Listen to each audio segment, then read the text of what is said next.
Development Academy Open House. So we have launched the Sustainable Development Academy back in May 2021 this year, and it was done in collaboration by our partners, London Institute of Banking and Finance and FitchLearning. And I'm pleased to be joined today by Kevin Boyle from FitchLearning, as well as Chris McHugh from London Institute of Banking and Finance. And we will be just presenting to you today some of the programs that we have, and then we will be going into more details about each of the programs. So I will just share my screen now.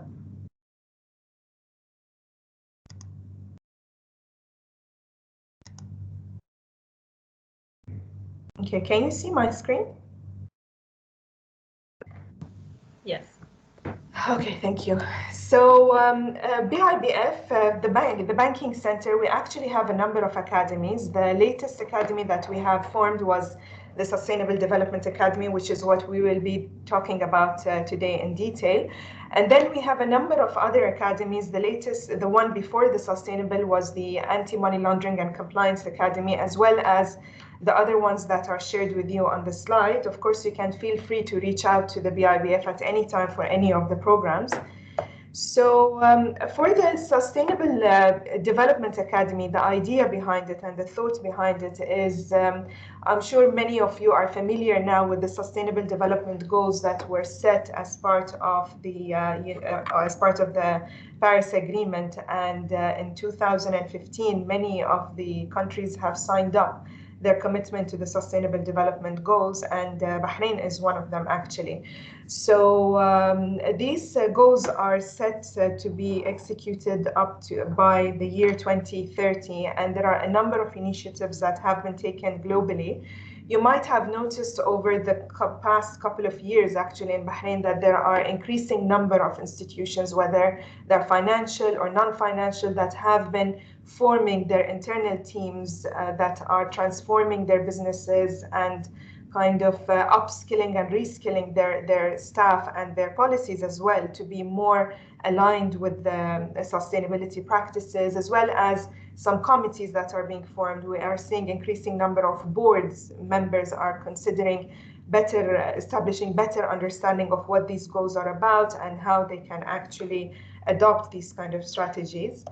And sharing with you also that Bahrain is incorporating the Sustainable Development Goals as part of its national priorities.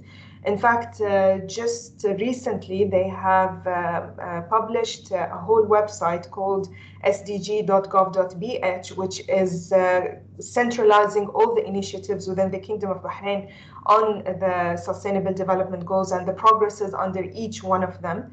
So you can find more details about this if you visit that website, and this is extracted from the report that was published in 2018. So for the Sustainable Development Academy, the way we have worked on designing the programs, they are serving a number of purposes, and we are just starting with it. So they will be focusing on operational transformation within the institutions. They will be focusing on the business needs and what do the business fronting staff would actually require, as well as, of course, there is the disclosure and the regulatory requirements. And we're taking it step by step. So we have started by introducing the programs which we'll be sharing with you. And there are a number of certification programs, which Kevin will be discussing those in detail with you. But there are also kind of standalone workshops, which will be delivered by LIBF. And we have successfully delivered the first one on 30th of June, which was the basic introductory and the awareness one. So to give you more details, I would invite Chris to go through a number of the programs that are going to be upcoming. So Chris, the floor is yours. Great. Yeah, thank you very much. And thank you for the introduction. So what I'll do is try and put all of the courses in perspective. And I think the way that we think about sustainability is it's a system where financial institutions, whether those are banks and investors, are interacting with their clients in the corporate space. We have governments and regulators involved, insurance companies, service providers, rating agencies. There's a lot of participants in this ecosystem. And what we do with these courses, as Zeeba said, the introduction is the overview of how this system fits together. But each of the individual courses, what we're doing is taking a perspective of one of the participants. So although the themes in all the courses interact and may appear to overlap, what we're doing is focusing on different aspects of this system as we go through. So if you think of the introduction as having been the setting the stage for what comes next, just if I can briefly describe the perspective we take for each of these other courses.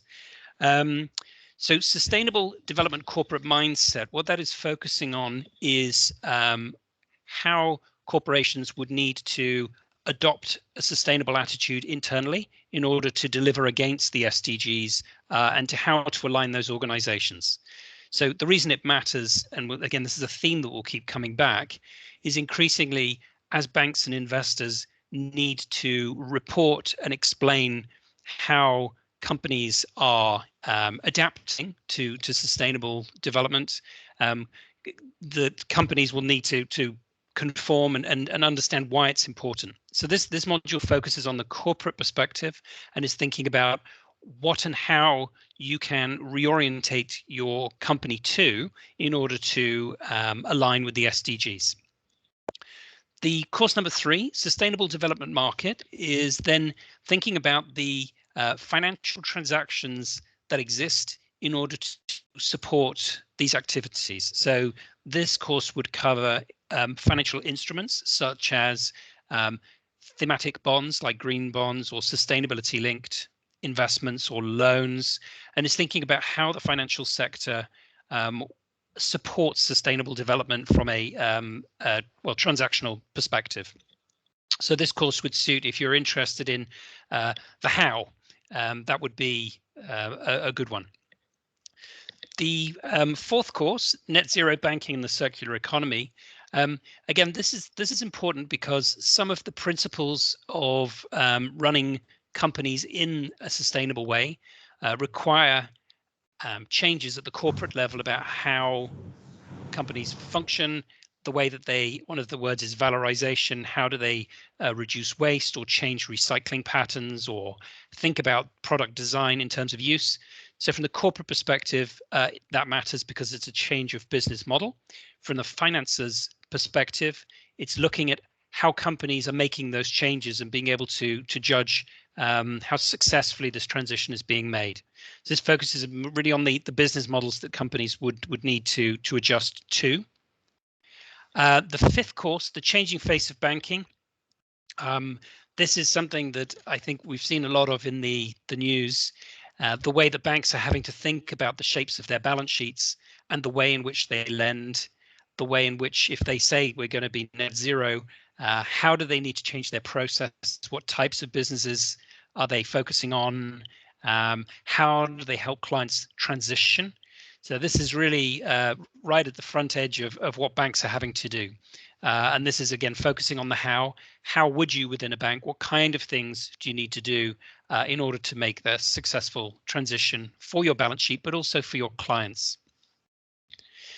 The 6th of the courses is thinking about the integration of ESG into the evaluation of projects, and would look across the different ways that not just companies but investors consider in whether they are excluding certain sectors or industry types, whether they're considering ESG as a risk factor in terms of analysis, or perhaps they're looking at ESG in the impact investing space, meaning that there are specific targets that they're seeking to achieve. So as an example, water technologies, if you are an impact investor, you're saying, right, I'm going to seek out investments that are water technologies or clean technologies, etc.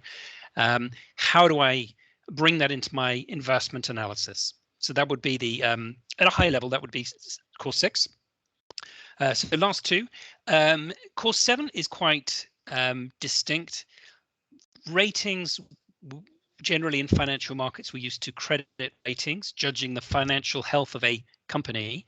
And increasingly, we're seeing different ways of rating companies based on their environmental, social, and governance performance. Now, it's quite a controversial area in some ways because different agencies are using different methods, and we don't have necessarily agreement of ratings for a single company. So it's quite a relatively immature process, but there's a lot of work that needs to be done thinking through what does it mean to give a rating, how should I interpret those ratings, and can I rely on those ratings? There's some interesting questions to be asked there. And finally, last but not least, we couldn't comment without thinking about technology. There are some really interesting developments taking place in the sustainability space. There's a whole field of what is called spatial finance, taking third-party data collected from satellites and other sources and using that data to assess the sustainable activities of different companies in great detail. There are supply chain initiatives taking place. So some large companies which have a large number of small suppliers are using technology to enable their suppliers to adjust their business models to become more sustainable. So you see one of these connections, although it benefits the financial system and the way that banks and investors operate, companies are using technology to assist their suppliers, which again helps throughout the financing chain as well. So just to close, what we do then, remember all of these different courses, they all link together. There's a lot of different perspectives in here. What I've tried to do just very briefly is show you the perspective for each one. And, hopefully there'll be something in there you will find of use to you in your professional life. Thank you, Chris, for sharing this with us, and we will take up some questions after Kevin finishes also discussing about the certification programs. So Kevin, the floor is yours. You can take us through the journey of the certifications and the different options and who is recommended to take up which kind of certificate program. Zeeba, thanks very much, and Chris, thanks very much as well. And I have to compliment the Bahrain Institute because the two programs complement each other very well. Just listening to Chris there, I can see where these two programs will dovetail in, and aspects can be referred to and reflected to in each program, which is important, obviously. So the Fitch programs are built on two key aspects. One is, as Zeeba was saying, the certification. So we have great experience in working particularly with the CFA Institute in running certification programs and indeed our own programs which are certificated. And the other key thing we bring in is it's the application from the point of view of the analyst.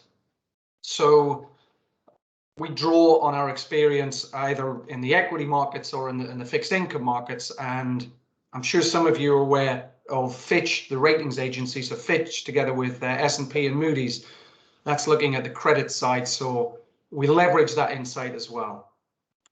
So if we just start from the top there, the fundamental certificate in ESG fundamentals is exactly what it says it is. It's an overview of the ESG investment market. So this is looking at the way in which asset managers, institutional clients, private clients, endowments are responding to client demands with ESG offerings. And they're doing that in the context, the framework that Chris just described earlier on. So there are many other bodies around this which are encouraging reallocation of capital away from carbon intensive to a lower or zero carbon intensive economy. And finance is obviously critical in that reallocation. So this is based on a one-day training workshop where we can provide insight, ideas, application.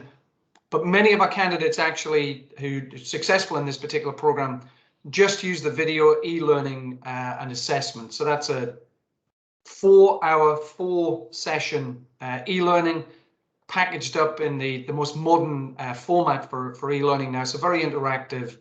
And at the end of that, on successful completion, candidates get certification. And that essentially demonstrates that they've got a good understanding of the fundamentals of ESG.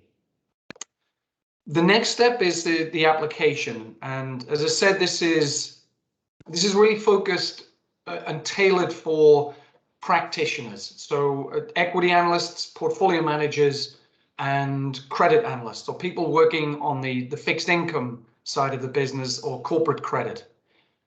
So this is an overview initially of the key tools. So we're looking at ESG engagement and ratings. Chris referred earlier on to the fact that there are many ratings agencies, ranging from organizations like Sustainalytics, MSCI, or indeed the credit rating agencies ourselves. Each has a different approach and a different nuance. And the objective of this particular session, this particular day, is so that you yourself can design your own rating scorecard, applying all the information from lots of third parties, but specific to your market, specific to your requirements. There have been lots and lots of developments, and they continue in this area. So we bring people up to speed on those practical aspects.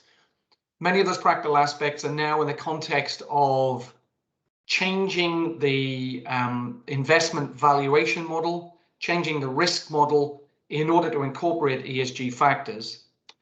And then once we've done that groundwork, if you like, that's when we start the specific application, either in the context of ESG investment management, and that's more focused really on equity investment management, or ESG credit analysis and applications. Both of these courses are tailored around live case studies. So we look at the application to contemporary challenges at the moment. So we'll be looking at different sectors depending upon the market. So we'll look at real estate organizations, we'll look at consumer discretionary, or we'd look at some of the newer technology that Chris was talking about, and how in practice you can incorporate ESG risk and opportunity factors into the valuation and into the risk assessment, and in the context of the credit program, credit analysis, how you can incorporate that into the credit rating and the credit decision that you'd be taking as an allocator of capital. For the investment management application, we leverage our experience working with the global asset managers. And for the ESG credit analysis application, I think you'll forgive us for leveraging the insight from Fitch Ratings, and our colleagues at Fitch Ratings and their databases and their models. And then, as we do with many of our courses, we then have a really rigorous test of knowledge on application and case studies, and on successful completion of that, we provide the certification. And then finally, the CFA Institute, for almost 2 years now, have been running the certificate in ESG investing, and this is now a global program. So we were the first learning organization to partner with the CFA Institute in the United Kingdom, which is where they started, for the provision of learning for this particular certification. This is equivalent to a level 4 standard certification. So it's equivalent to the benchmark exams that many practitioners globally have to take. And this is a very rigorous test out of the detailed knowledge associated with many of the areas we just discussed, and indeed some of the areas that Chris discussed as well.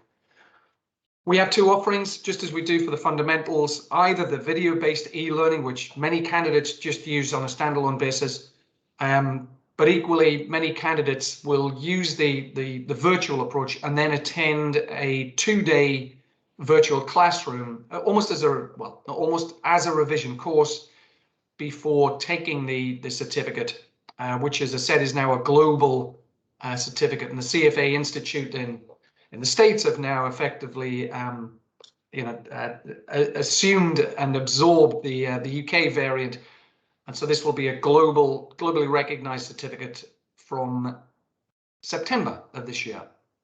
So 3 different levels, complementing each other, and also complementing the work from the LIBF as well. So I'll pause there. Thank you very much, Kevin, for the for sharing with us the certification programs. So I will stop sharing my screen now, and we can just talk generally about one of the common questions that we often get asked is that we as organizations, we are thinking about starting our sustainability practices, and what is the starting point we need to think about. And in the workshop that we had on 30th of June, it was like, maybe you should start by doing a sustainability audit to see what are your current practices and how then you can further improve this. So from a human capital perspective, and since we are providing training programs, I would like to hear your thoughts about this thing. If a company wants to start building its capacity in the field of sustainability, what is your advice on how they can actually start that? So maybe I will start with Kevin, since he just finished his presentation. I'll answer that by asking a question to whoever asked that question, which was, what's the objective? Many organizations at the moment are rated. So they're rated by the ratings agencies, and what they want to do is increase or improve their ESG footprint for many reasons. One will be the right reason, which is they want to meet the targets that they've set themselves in their own sustainability plan. But equally, they want to make sure that their relative rankings are improving. So a very practical starting point is to actually look at the criteria that the ratings agencies use, and they're commonly available, they're freely available, and you could look at a very wide range, not just the ones from Sustainalytics and someone like MSCI, but the credit rating agencies and some of the more focused agencies who look at just environmental factors or just social factors or governance factors.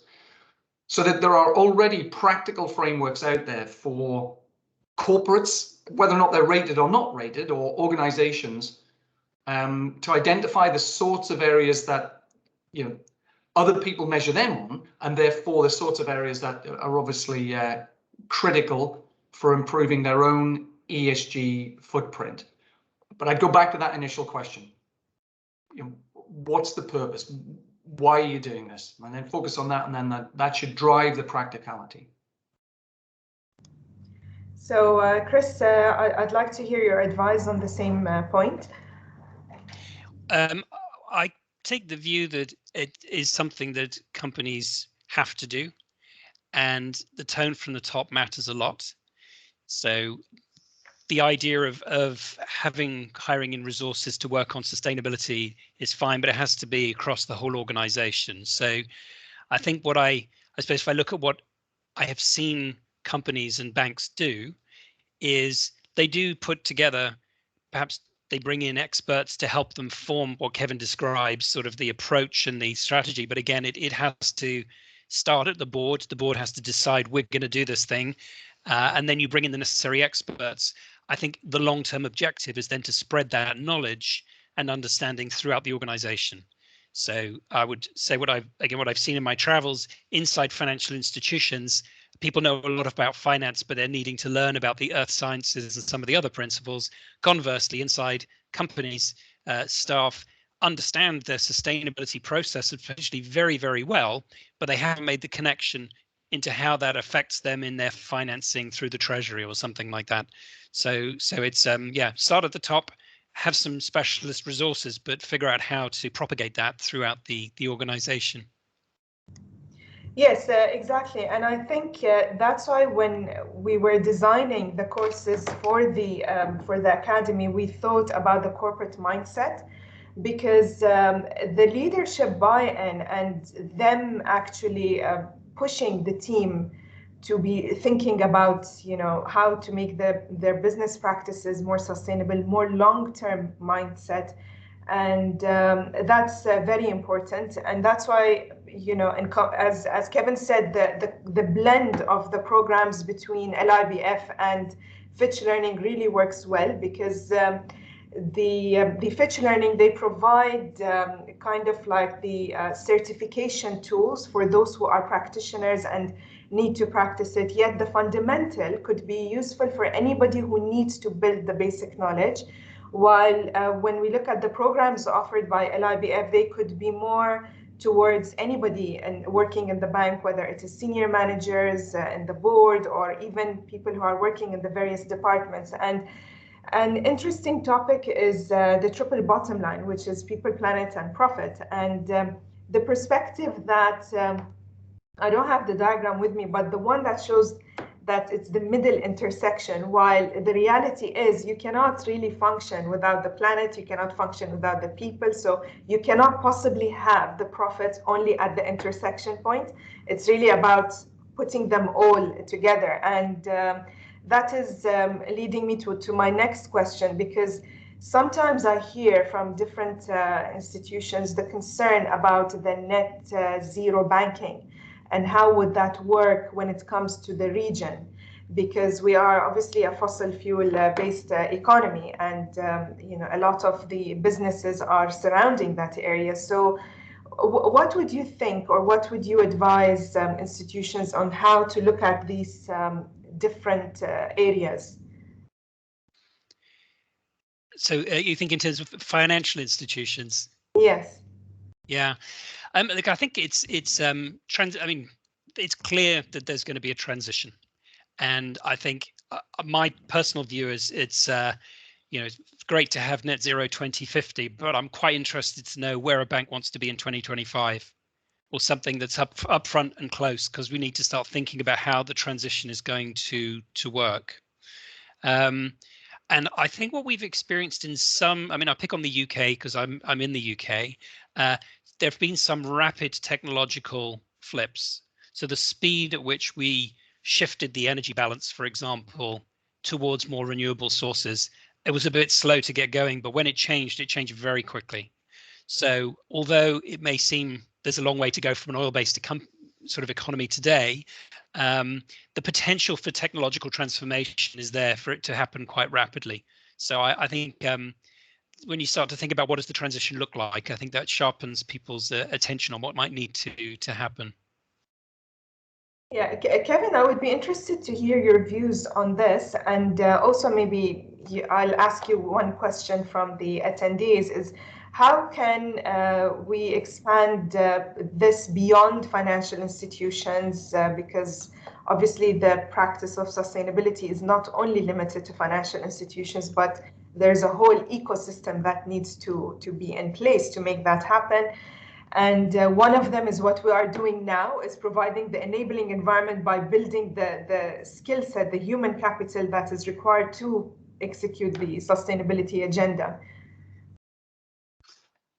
So just to follow on from the point from Chris, and the transition, I think we will see practical steps towards that transition accelerating, as Chris was pointing out, not just because of the technology, which is really important, but again, without wishing to be European-centric, the financial regulators in Europe, in particular the European Commission, through the Sustainable Finance Plan, and through the central banks globally, through the Financial Stability Board programs, they are actively now looking at the balance sheets of banks globally, and looking at something called about to look at something called the green asset ratio.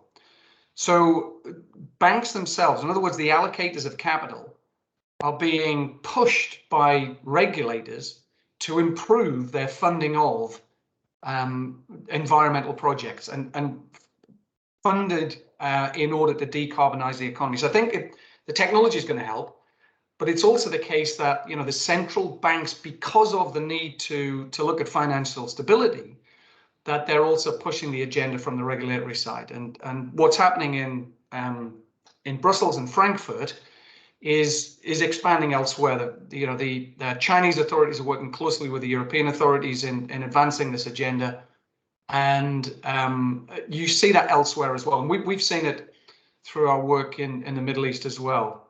So that's I'm pretty sure we are going to transition far more quickly than we thought we're going to transition, let's say 5 years ago. In terms of how do you expand this towards wider, broader commercial society? I'm not an expert in that, because my background and the work we tend to do is with financial institutions. But what I do know is this: the financial sector does pivot really quickly when it needs to, and it has now got the message, and a lot of the activities that now take place through the lens of sustainability and improving the social agenda as well as governance. So a lot of the analytical tools, or a lot of the assessments, and a lot of the the applications that we use in finance now are easily applicable to the broader commercial, non-financial sector. So the advice that you would get from using some of the reporting from the ratings agencies, they pinpoint exactly where an organization needs to step up to improve its ESG credentials. I think the thing which does need further resources is a point that Chris made. Within firms themselves do need to start investing in internal ESG capability. So, as Chris said, people at the moment tend to leverage in consultants from Deloitte or whoever it is. But not only do you need the strategy, you need the resource internally. So just an awareness of these things, but then the application has to be done internally. Yes, exactly. And Chris, I would love to hear your views. And also building on that, it's the recent announcement about the G7 and considering the TCFD disclosure and how this is going to come up, in the near future, especially in terms of, I would say, not only the financial institutions, but even the other sectors, even from a regulatory perspective. I mean, having that kind of understanding of these disclosure. Actually, today there was an announcement about Saudi for the banks to start incorporating ESG framework to consider that as well. So it is happening, and I'd like to hear your thoughts on this. Yeah, so I won't repeat what Kevin said, because I do agree with him actually in terms of the mechanisms that are there. On top of the regulation, I think reporting is going to be another big driver. So if you imagine that a bank is now trying to collect data from its clients about how they are aligning with sustainability, there's going to be tremendous pressure that flows actually from the banking system to the corporates. So I suppose, the reality is there will be certain corporate clients that understand the need for sustainable business, and they will make the adjustment anyway. There are others that may say, well, okay, we get that it's important, but where they're going to feel it is when the banks turn up and say, well, if you want me to keep funding you, I need you to start showing me how you're doing this. So there's going to be pressure that comes downstream through the regulation and the reporting. Like I said, there are many companies that are, I would say, ahead of the banks. They've been working on sustainability for decades and thinking about, where their products go when they're not used anymore, etc. So I do worry sometimes about the SMEs, the smaller companies. So not the ones that are rated. How do they get the technical assistance? How do they adjust? And I think the banks have a role there to help educate clients too. Because not every client, particularly smaller firms, don't have the resources in-house easily. So there are things I think the financial sector has an obligation towards clients as well to help them make the transition. Exactly. And actually, since you mentioned the SMEs, I just want to share about an initiative that took place just prior to COVID last year, which is we have the Bahrain Association of Bank, which has membership of the different banks licensed under the Central Bank of Bahrain. And there was a credit enhancement package that was signed with Temkeen, which is the labor fund. And the purpose of that credit enhancement is to encourage financing so that the banks would give financing for solar companies and contractors in order to build up that sector. However, since COVID happened, there has been kind of refocus on the stimuli packages. But this is happening. We do have a sustainable energy authority, actually, which is coming up with regulations in relation to energy efficiency as well as renewable energy. So these things are happening in Bahrain. And as I shared earlier, the national priorities. So renewable energy is definitely an area for that. And I think one point that was mentioned, and we have this as part of the LIBF programs, which is the Sustainable Development Market, but then also Kevin spoke about it, which is the opportunities. Now, sustainability have been considered to be like, okay, we are incorporating this in the risk factor. So this is how people have been looking at it. Some have been considering it as a CSR thing or just social responsibility that they are doing. But actually, there are opportunities that can be captured there. So that is also something that we thought through our programs, we can provide the awareness there. And it's not only about risks, it's not only about avoiding something, but it could be intentionally being proactive and capturing possible opportunities. So maybe I'll start with you, Chris, and your thoughts on that.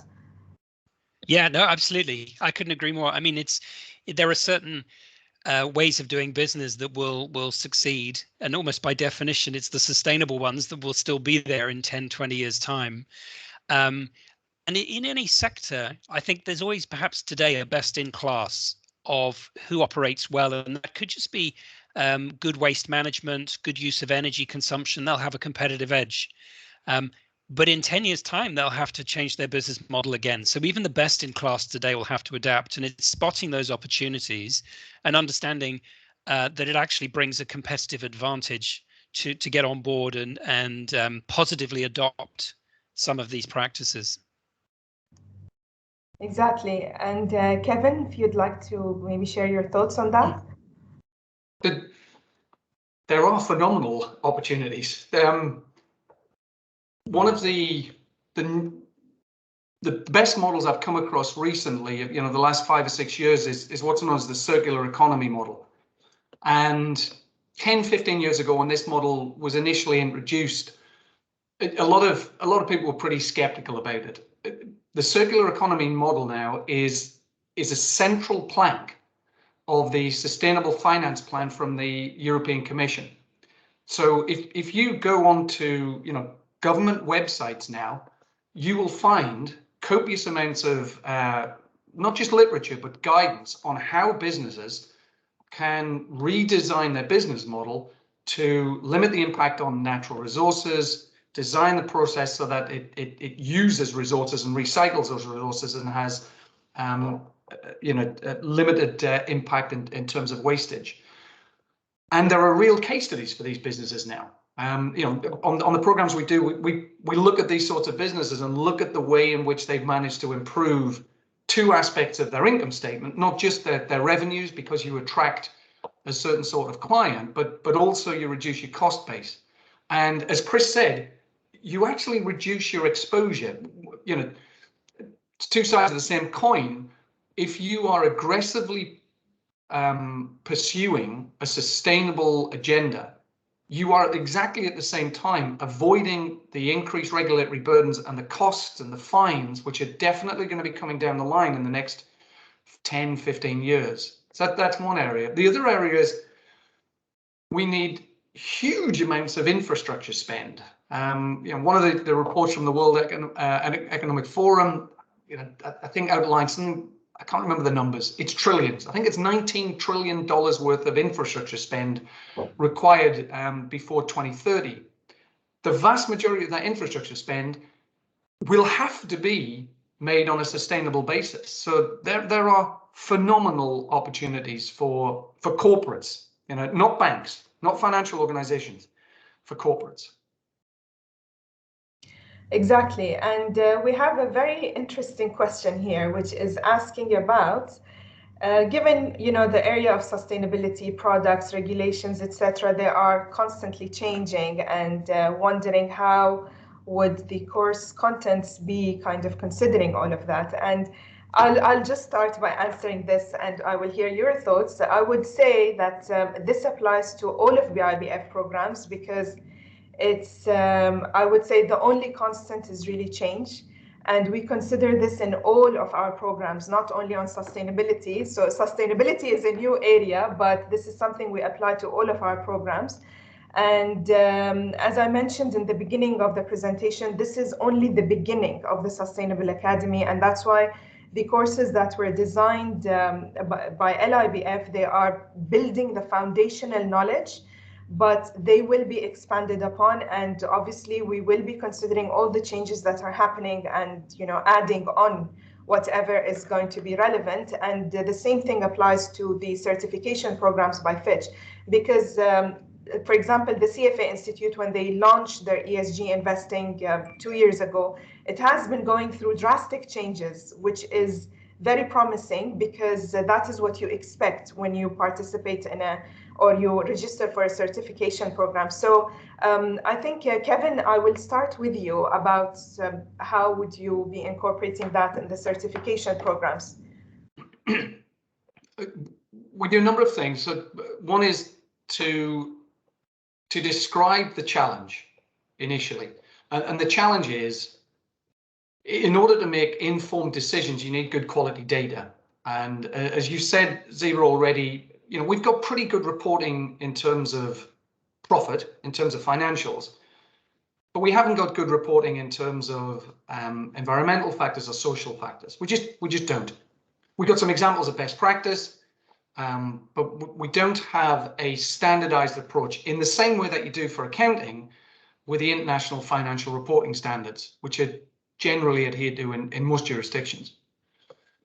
So once you describe the problem, you say, well, what are the solutions at the moment? And as you've mentioned, there are just too many. I can think of 10 organizations who provide advice on reporting, GRI, SASB, CDP, that just goes on and on and on and on. So you can take them through these different organizations, and then you can say, don't despair. So in September of last year, 3 different groupings within the reporting and disclosure for ESG all got together and all issued a statement separately, 3 different statements for some reason, which kind of indicates that they're still not aligned, saying we have to have consistent reporting. We've got to move towards that. And it will be a journey, and I'm pretty sure the International Financial Reporting Standards framework will end up being the consistent journey. It will take 5 years at least. When I qualified as an accountant many years ago, as you can probably tell from the grey hairs, we didn't have international financial reporting standards. You had UK reporting, French reporting, UAE, Bahraini reporting. Each jurisdiction had its own reporting. It took 15 years for those organizations to come together and get a consistent reporting standard. So we will get there in the course of the next 5 years. You can already see some consolidation, and that's what we reflect on our courses. Yeah, it's a very interesting perspective, the way you put it, because when I'm looking at the CFA curriculum, for example, they have in their financial statement analysis section always a comparison between the US GAAP and the IFRS, and then the convergence of those standards to come into unification. It is still a work in progress. It's been taking decades. So no wonder when it comes to new disclosures with sustainability, especially with I would say actually I have done the CFA certificate in ESG investing, and I've looked at how it is recommending incorporating the different scoring within while you are doing the investment analysis, and it is not very straightforward. It could be very subjective. It could be subject to interpretation. And that's why probably you have the different credit rating agencies that have each their own methodologies and scorecards. So, Chris, I mean, I would be interested to know what are your views on this, and where do you see it going? Yeah, so it's maybe a slightly different view. I think the types of the financial transactions themselves haven't really changed. We're still going to be talking about loans, bonds, equity. So the financial mechanisms are there, and those probably, I don't see those changing. What is different is the conditions that we wrap around those transactions, and that is a fairly dynamic space. So to the person that asked the question, I mean, you have to start somewhere, and getting formal training is a good way to build that foundation. But I would always say that the learning process is ongoing. So if you're in the news flow and you see the changes coming, let's imagine you've done your foundational course and you've got a certificate, whatever, as you see things come up in the news, you then have a context that you can put that new information into. So it sort of gives you a leap start to a better starting place. I mean, for me, because I have the same problem trying to consume all this information and there's so much of it, I like to look at what transactions actually happened. How did they get done? Why did they get done? Because if you start to unpack what did the corporate do? Why did the investor make the investment? Why did the bank make the loan? And think through what works, then it sort of gives a bit more clarity around how the market is functioning in practice. And I think one of the difficulty with all of the new regulations and the standards and the reporting, it's a little bit forward looking. So that's great. But if you look at what's happening today, that gives a more sort of concrete, more focused context to put things into. Yes, exactly. And if I would ask in terms of, for example, the financial sector and the non-financial sector, and when they are considering the different programs that we are offering. So, for example, I would start with the LIBF programs, and some of them are directed probably towards the banking, for example, the changing face of banking. However, there are a number of courses which even the non-financial sector could attend. So, for example, if I'm looking at the corporate mindset, I would say anybody even doesn't necessarily have to be in the financial sector could attend.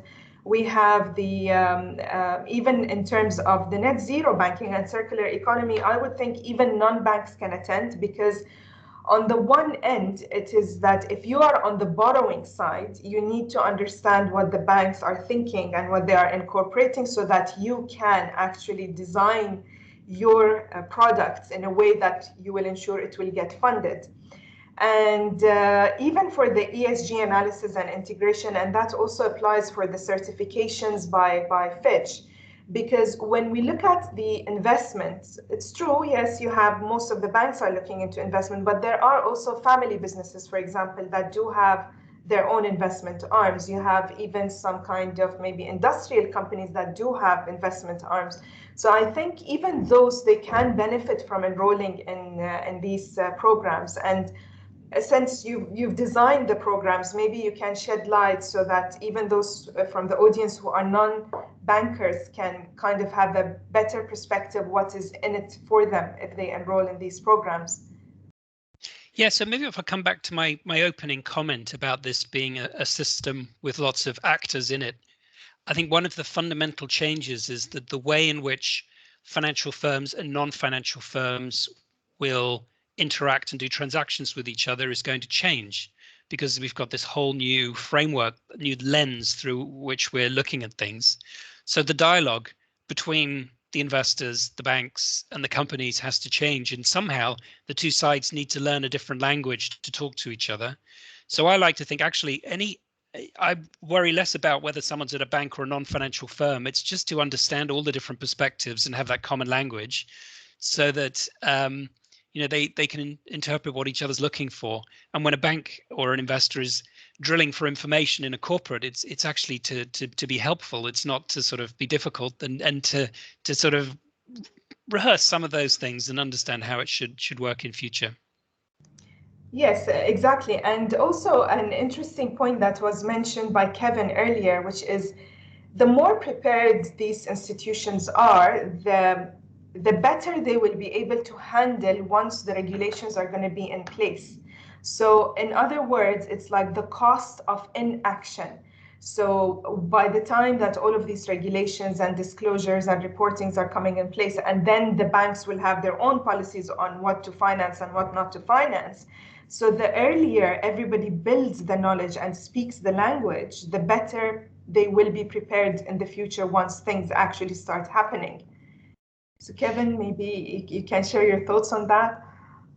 I'll just re-emphasize the point that Chris made. You know, many of us are moving into a world where our language just has to change, because many of us simply don't have that, you know, that the vocabulary that the ESG practitioners have had for, in practice, maybe 10, 15 years.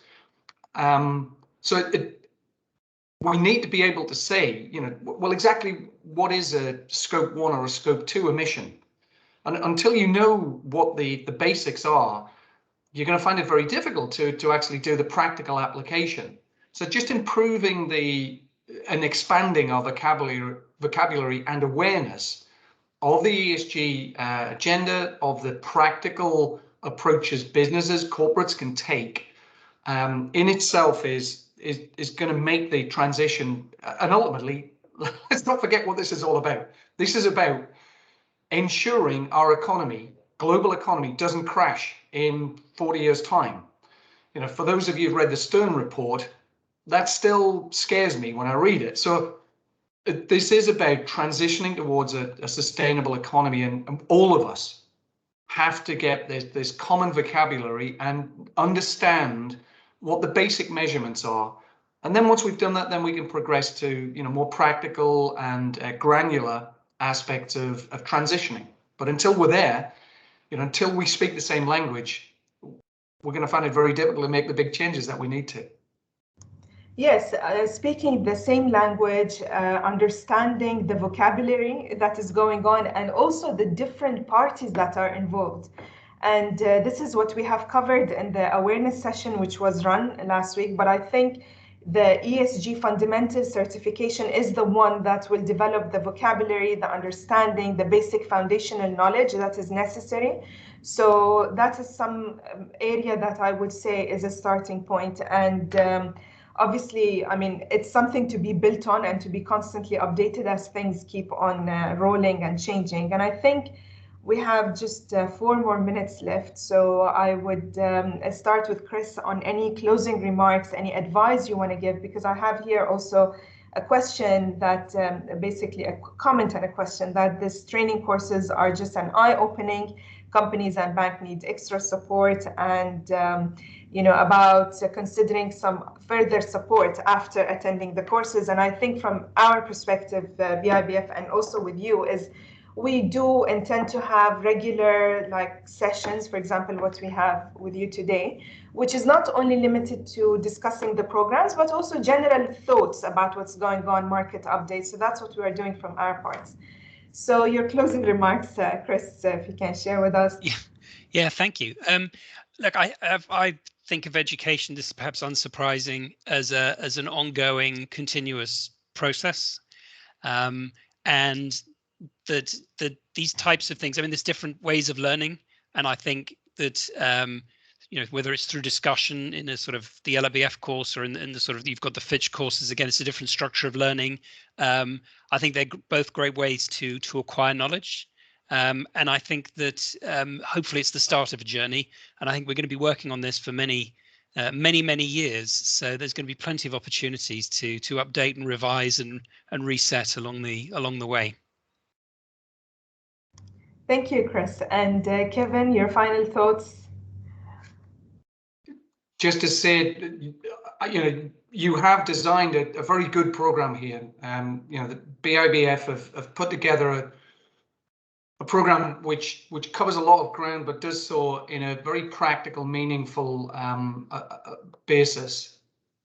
And more importantly, it's the right topic. Okay, you know, as I said before, this really is about moving towards a sustainable economy within the next 10 years. And you're doing a very important, making a very important step in that direction. Thank you, and thank you for your time. I really enjoyed the discussion, and I look forward to actually building the programs as we progress and as we also receive the feedback from the participants. So we did share the course timeline and when they are going to be launched, and of course we'll be working on expanding this based on the feedback we receive from the participants as they keep on attending. So thank you, Chris. Thank you, Kevin, for joining me today. It was a very interesting discussion. Thank you. Okay. Thank you very much. Thanks to your colleagues too. Okay. See you. Bye. Bye-bye. Bye.